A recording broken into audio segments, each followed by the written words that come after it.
السلام علیکم ورحمۃ اللہ وبرکاتہ۔ حضرات کیسے ہیں آپ لوگ؟ امید ہے خیریت سے ہوں گے۔ حضرات کیا آپ کو معلوم ہے کہ حضور صلی اللہ تعالیٰ علیہ وسلم کے جو روزہ اقدس ہے اس کو کتنی مرتبہ تعمیر کی گئی، ان کے مرحلات کتنے ہیں، کن کے حکم سے حضور صلی اللہ تعالیٰ وسلم کے روزہ اقدس کو جو ہے بنایا گیا، اور آج حضور صلی اللہ تعالیٰ علیہ وسلم کے جو روزہ اقدس ہے، قبر مبارک ہے، وہ مسجد نبوی کے اندر ہے۔ تو کیا پہلے ہی سے مسجد نبوی کے اندر تھی؟ اور اس کو مسجد نبوی کے اندر کس نے کیا، اور کس کس کے حکم سے حضور صلی اللہ علیہ وسلم کے روزہ کی تعمیر کی گئی، اور کتنی مرتبہ تعمیر کی گئی؟ سب سے آخر میں کس نے تعمیر کی، اور مسجد نبوی کے اندر قبر مبارک کو کس نے لے کر کے آیا ہے؟ میں آپ کے سامنے ایسے ہی ایک ویڈیو لے کر کے آیا ہوں، کیونکہ اگر میں خود سے بتا دوں تو آپ کو سمجھ میں نہیں آئے گا، لیکن جو چیز آدمی دیکھتا ہے اس کو جلدی سے وہ سمجھ جاتا ہے۔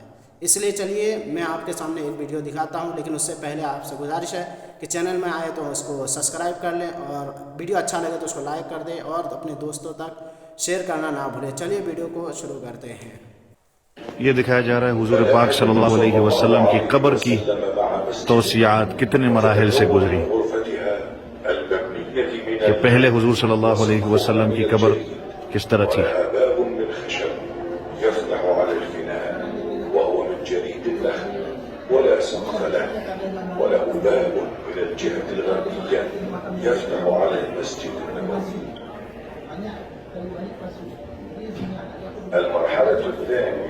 دوسرا مرحلہ حضور پاک صلی اللہ علیہ وسلم کی قبر مبارک پر پردہ لگانا، جو عائشہ رضی اللہ عنہا کی طرف سے لگایا گیا تھا۔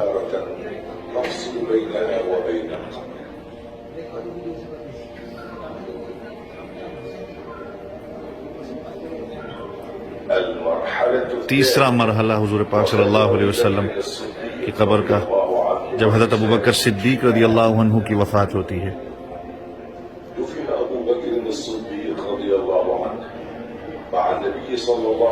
جن کو حضور پاک صلی اللہ علیہ وسلم کے پہلو میں دفن کیا گیا، تو حضرت عائشہ رضی اللہ عنہا نے پردہ تھوڑا سا آگے کیا۔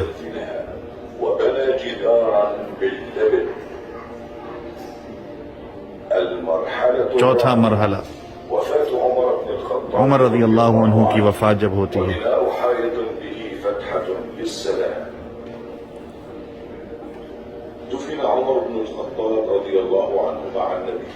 حضور پاک صلی اللہ علیہ وسلم کے پہلو میں ان کو دفنایا گیا، اور حضرت ابوبکر صدیق رضی اللہ عنہ کے ساتھ، حالانکہ وہ نامحرم تھے ام المؤمنین کے لیے، تو انہوں نے دیوار بنا لی ام المؤمنین عائشہ رضی اللہ عنہا نے۔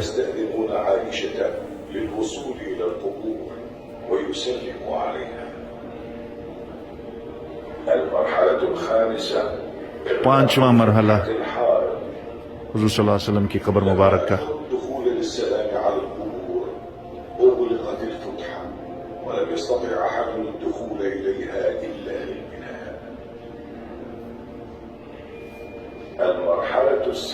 چھٹا مرحلہ ام المؤمنین عائشہ رضی اللہ عنہا کی وفات، اور دروازہ حجرے کا بند کر دیا گیا۔ پھر اس کے بعد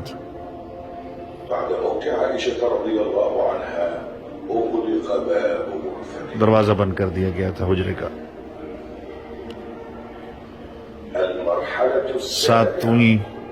ساتواں مرحلہ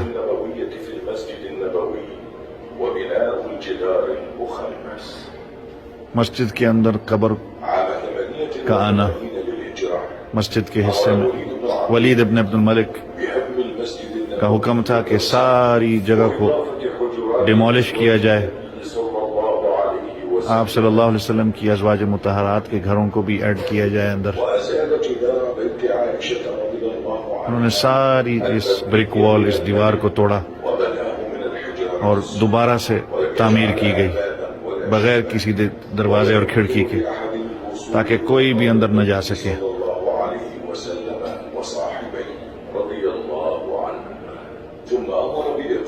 اس کے بعد ایک اور مزید دیوار بنائی گئی،